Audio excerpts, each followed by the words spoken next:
व्यापार और ऊर्जा आपूर्ति पर भी सीधा असर डाला है। इसी गंभीर स्थिति को देखते हुए ब्रिटेन की पहल पर एक अहम वर्चुअल बैठक आयोजित की गई, जिसमें 60 से अधिक देशों ने हिस्सा लिया। इस बैठक में भारत ने भी सक्रिय रूप से भाग लिया और अपनी चिंताओं को बेहद स्पष्ट तौर से विदेश सचिव विक्रम मिस्री ने इस बैठक में प्रतिनिधित्व किया। उन्होंने साफ कहा कि मौजूदा हालात केवल एक क्षेत्रीय संकट नहीं बल्कि वैश्विक आर्थिक स्थिरता के लिए बड़ा खतरा बन चुके हैं। खासतौर पर हॉर्मुज़ स्ट्रेट, जो दुनिया के सबसे अहम समुद्री व्यापार मार्गों में से एक है, वहां की स्थिति ने भारत की चिंता बढ़ा दी है।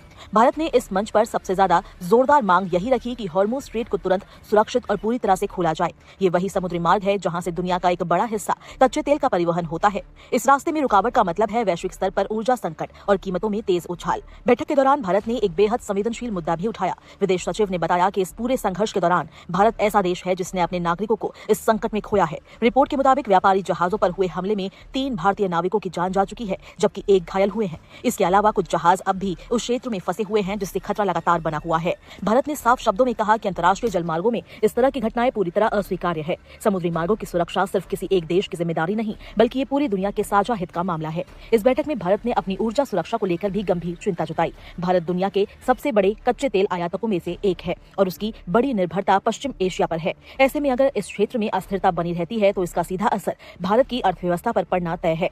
विशेषज्ञों का मानना है कि अगर हॉर्मुज़ स्ट्रेट में स्थिति लंबे समय तक अस्थिर रहती है तो तेल की कीमतों में और तेजी आ सकती है। इसका असर आम आदमी तक पहुंचेगा, जहां पेट्रोल डीजल से लेकर रोजमर्रा की चीजों तक महंगी हो सकती है। भारत ने इस मंच से यह भी स्पष्ट किया कि इस संकट का समाधान केवल सैन्य कार्रवाई से नहीं निकलेगा। विदेश सचिव ने जोर देकर कहा कि कूटनीति और संवाद ही इस स्थिति से बाहर निकालने का एकमात्र रास्ता है। उन्होंने सभी पक्षों से अपील की कि वे तनाव कम करने के लिए बातचीत का रास्ता अपनाएं। इस पूरे घटनाक्रम का एक और अहम पहलू है खाड़ी देशों में रहने वाले भारतीय नागरिक। करीब 1 करोड़ भारतीय इस क्षेत्र में काम करते हैं और उनकी सुरक्षा भारत के लिए सर्वोच्च प्राथमिकता है। विदेश मंत्रालय ने जानकारी दी कि सभी भारतीय नागरिक सुरक्षित हैं और वहां के दूतावास लगातार उनके संपर्क में हैं। हालांकि अब तक इस संघर्ष में 8 भारतीयों की मौत की पुष्टि हो चुकी है और एक व्यक्ति अब भी लापता है। वहीं अब सबकी निगाहें इस बात पर टिकी है क्या वैश्विक शक्तियां इस संकट का समाधान निकाल पाएगी या फिर ये तनाव और गहराएगा।